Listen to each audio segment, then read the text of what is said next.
Je lis du livre d'Exode, chapitre 20, au verset 14, ce qui suit. Tu ne commettras point d'adultère. Le thème, c'est quel péché? Prions. Notre Seigneur et notre Dieu, combien nous te sommes reconnaissants pour le privilège de t'appartenir, d'avoir ta parole. Merci pour cette parole.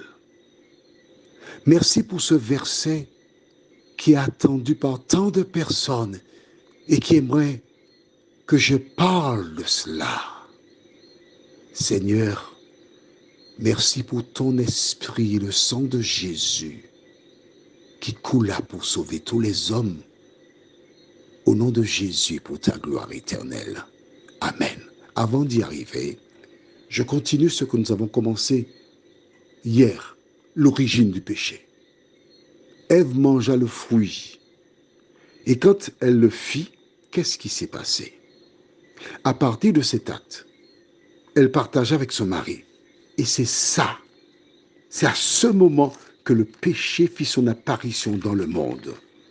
Et c'est pourquoi, quels sont les péchés qu'elle a commis? Le premier, ce n'est pas le fait d'avoir mangé le fruit. Le premier péché, c'est Exode 20, verset 3. Tu n'auras point d'autre Dieu devant ma face. C'est le premier péché qu'elle a commis. Le deuxième péché qu'elle a commis, c'est Exode 20, verset 12. Honore ton père et ta mère, afin que tes jours se prolongent dans le pays que l'Éternel ton Dieu te donne. À partir du moment où elle s'est tournée vers l'autre, vers Satan, pour écouter, elle a pris ce dernier comme Dieu, elle a lâché Dieu, elle a déshonoré en partant avec lui. Le troisième péché qu'elle a commis, c'est quoi? Verset 17, tu ne convoiteras point. Elle a regardé le fruit, il était bon à manger. Le quatrième péché qu'elle a pris, c'est quoi? Exode 20, verset 15, tu ne déroberas point. Le fait de prendre le fruit d'un arbre qui ne lui appartenait pas, elle a dérobé. Le cinquième péché qu'elle a commis, tu ne commettras point d'adultère.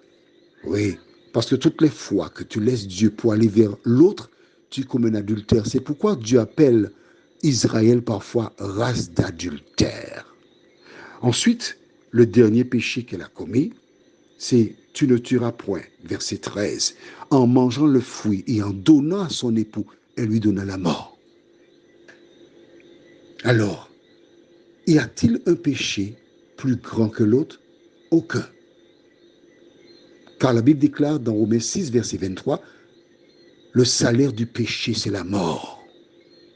En dehors des 10 commandements, nous avons aussi Matthieu 18, verset 15, où Dieu dit, si ton frère a péché, va entre toi et lui seul.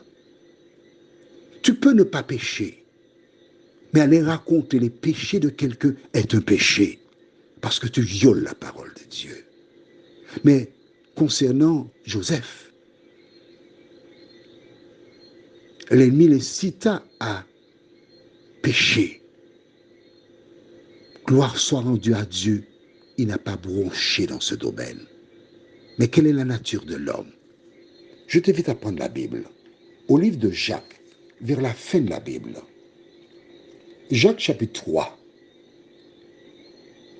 Et nous lisons verset 2. Nous bronchons tous de plusieurs manières. Si quelqu'un ne bronche point en parole, c'est un homme parfait, capable de tenir tout son corps en bride. Et dans le livre de Jean, Dieu dit, celui qui dit qu'il n'a pas de péché fait de Dieu un menteur. Tous, nous sommes des pécheurs. Alors pourquoi, toi qui calomnies, veux-tu t'apitoyer et estimer que tel péché est plus grave que tel autre péché? Quel que soit le péché, il conduit à la mort. Et tandis que tu es en train de jeter la pierre à X, Y, Z, il a déjà fait la paix avec son Dieu, il est sauvé, et toi, tu te trouves sur le vol en première classe, en direction de la mort éternelle. Prions. notre Seigneur et notre Dieu, merci pour ta parole qui nous enseigne que nous sommes tous pécheurs, nés dans le péché, formés dans l'iniquité. Merci Seigneur pour la grâce que tu nous fais de nous donner Jésus qui est mort sur la croix du calvaire. Et quel que soit l'homme, quel que soit le péché qu'il a pu commettre, tout ce que Dieu demande, ce n'est pas la mort de cet homme, mais qu'il change de conduite et qu'il vive. Seigneur, nous te bénissons. Nous te bénissons pour le ministère des agents de Satan, qui sont les accusateurs des frères. Seigneur, visite ces personnes. Aide-les à lire la Bible. Aide-les à se rappeler que tu dis que le devoir de chaque individu, c'est de dire à son frère, courage, d'encourager ceux qui sont tombés, de leur donner la main, de les relever et ensemble de marcher vers l'éternité.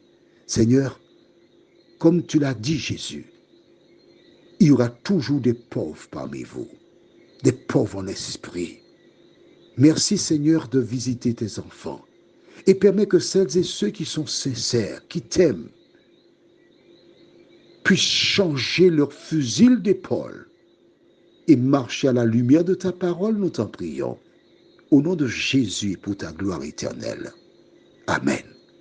Alors si quelqu'un te dit autre chose, contraire à ce que nous venons de voir dans la Bible, tu sais qui est contre la parole de Dieu. Je te souhaite une bonne nuit.